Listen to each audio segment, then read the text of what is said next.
Bettie Durrah, ruling elder at Radcliffe Presbyterian Church, and that's where we are now, and I've been a member of this church for many years. I went to a women's college.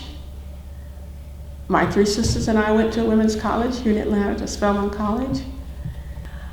But also, as an African American woman who has seen injustice, I have just tried to push for justice issues, write about justice issues. And the only thing is that as I became involved in the church, I just continued, and it wasn't hard. Nothing was forcing me. It was just who I was. One of the most important roles for Presbyterian women in the church has been to prepare women to be leaders in the larger body. Now, I have an expression called live the polity. And I have tried to live the polity.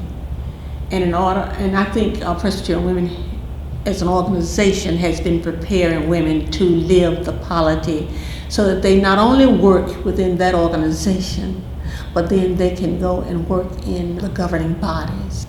As many of the women became elders, then they gave up Presbyterian women, or they didn't work as hard with Presbyterian women.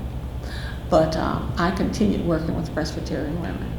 But I think that's one of the key things that organization has done, is simply to prepare women to lead in different arenas, including in the ecumenical arena.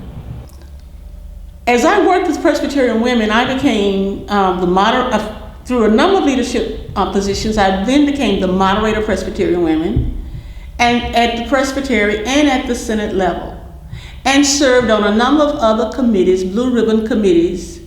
And at the point of reunion, I was a part of a joint committee on women, where we were able to put together all the women's constituency groups that were going into the new denomination.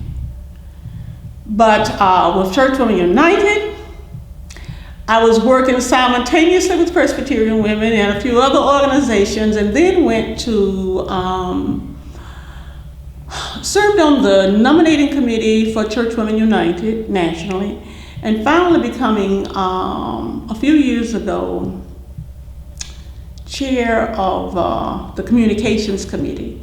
And because of that, I had the responsibility for preparing the newsletter, which came out every other month. And it was a one-woman task.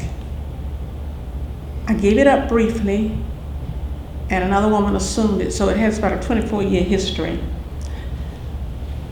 But I included information about so many things that were happening across the denomination that other people wanted, so we had a wide following of individuals across the country who received our newsletter each month. And that was one of the highlights for me, was to do that newsletter and to receive the affirmation from women across the country, not just women, and some men across the country. And even though I was just learning computer, not knowing how to scan, but I never missed a deadline. First Saturday in each month for 22 years, they received that newsletter. And so that's one of my biggest things that I have really enjoyed doing. I've written for a Women's Day celebration at this church.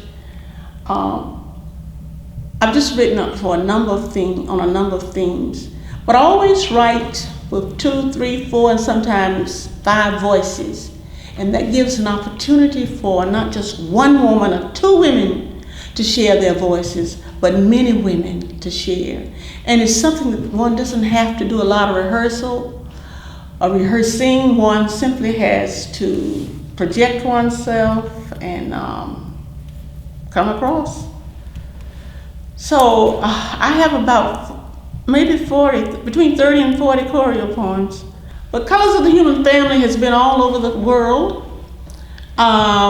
After we did it in '82, then we were asked to do it at Reunion in 1983 here in Atlanta. And then in '84, I was part of the global consultation to Southern Africa representing Presbyterian women in Central South Atlantic, 6 southeastern states. And we were able to present that. Color me yellow, color me brown, color me black, color me red, color me white. Then everybody, color me part of the human family. And then I talk about each one. Let me just do the one for the black woman. Color me brown, color me black, ebony, sepia. Color me fierce and proud, African people, Watutsi, Yoruba, Wolof, Afro-American, colored Negro. But color me black. And it goes like that. And then the next person, color me red, red, sparkling red, majestic red, color me fire and blood, giving life, color me brave, original, aboriginal, native, Navajo, Shinnecock, and on and on. It ended with a vision, a vision, a vision.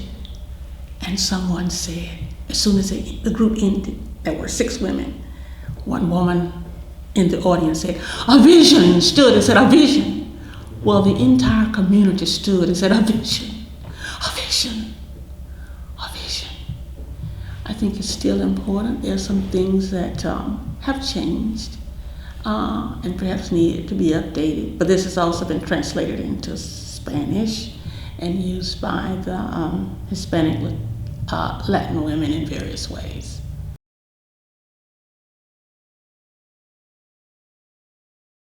Women are more open now. Women on both sides are more open. They are listening.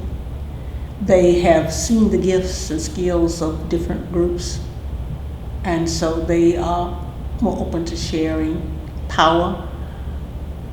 Living history is just sharing your story and pushing other people out there to share their stories and find out that we all have a story. And my favorite expression is, my story is your story. And your story is my story. And our story is a continuing story. So as we live history, we continue to live into the moment. And do what it is that God has called us to do.